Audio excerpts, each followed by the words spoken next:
अनुच्छेद 23 में शोषण के विरुद्ध अधिकार है और इसमें कहा गया है कि मानव के दुर्व्यापार एवं बलात् श्रम का निषेध होगा।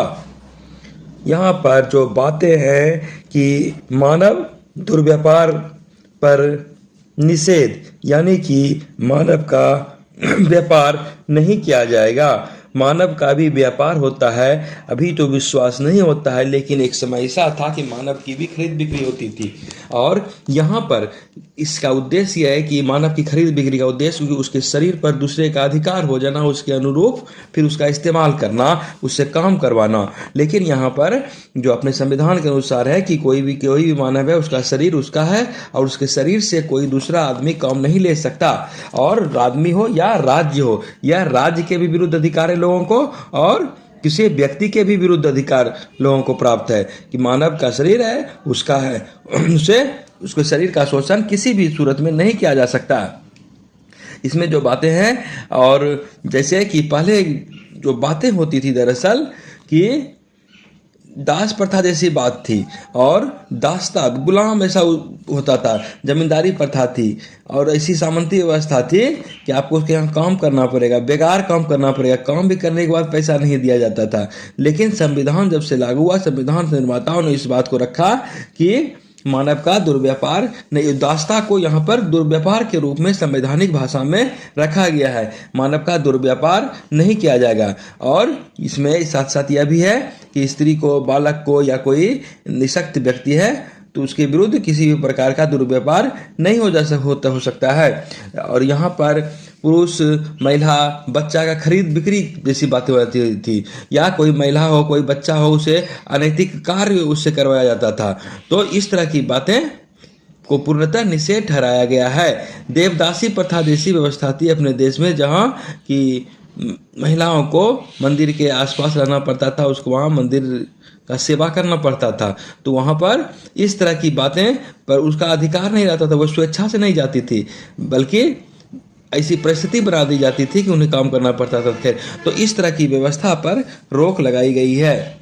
और यह बेगार जैसी बातें वही हुआ कि जबरदस्ती बलात् श्रम नहीं कराया जा सकता है। वहीं विधि के तहत उस पर कार्रवाई की जाएगी जो विधि सम्मत विरुद्ध कार्य नहीं करवाता है। यदि जबरदस्ती किसी से मुफ्त में सेवा करने के लिए किसी को बाध्य करता है तो वह ऐसा नहीं कर सकता है। कुल मिलाकर बातें कहें तो किसी भी व्यक्ति को उसकी इच्छा के विरुद्ध कार्य नहीं लिया जा सकता है। इसके साथ साथ यह भी बातें हैं कि कोई कार्य करने के लिए किसी को बाध्य नहीं किया जा सकता है, उसे कम मजदूरी पर, न्यूनतम मजदूरी पर काम कराने के लिए बाध्य नहीं किया जा सकता है।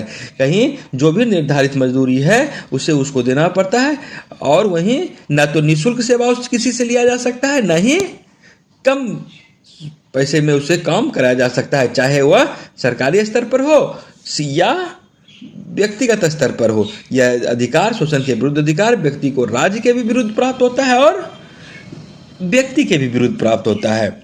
वहीं एक अपवाद इसमें जो बातें है वह है कि राज्य ऐसा आपसे करा सकता है यदि राज्य को लगता है कि समाज सेवा के लिए, देश हित में यह जरूरी है कि आपको राज्य की सेवा करना है, तो राज्य आपको ऐसा करने को कह सकता है और आप इससे इनकार नहीं कर सकते हैं।